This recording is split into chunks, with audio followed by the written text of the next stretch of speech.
kecanduan digital.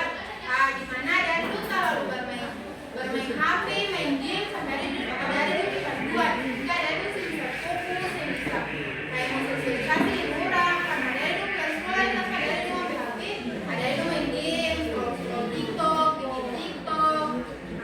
Terus yang kedua itu ada inovasi untuk kesehatan mental. Jadi di sisi lain, teknologi juga membuka peluang besar untuk mendukung kesehatan mental.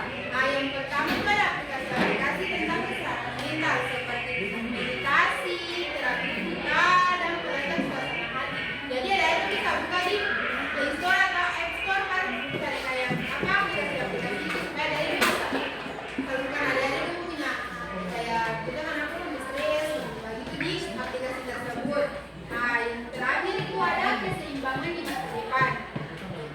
Menjaga kesehatan mental di era digital itu memerlukan pendekatan yang seimbang. Yaitu masyarakat perlu belajar mengelola waktu layar. Jadi ada itu harus pintar-pintar mengelola waktu layar. Ada itu kayak dari jam 10 sampai jam 12 ada itu main HP, ada itu istirahat, ada itu tidur siang ke, mungkin bermain ke. Jadi ada itu sentral lupa main HP. Supaya ada itu selalu kecanduan. Yang kedua itu literasi digital dan mental. Jadi ada itu bisa edukasi tentang penggunaan teknologi yang serta dan kesadaran apa pentingnya kesehatan mental. Jadi ada itu harus pilih kayak misalnya kampanye tadi kayak kampanye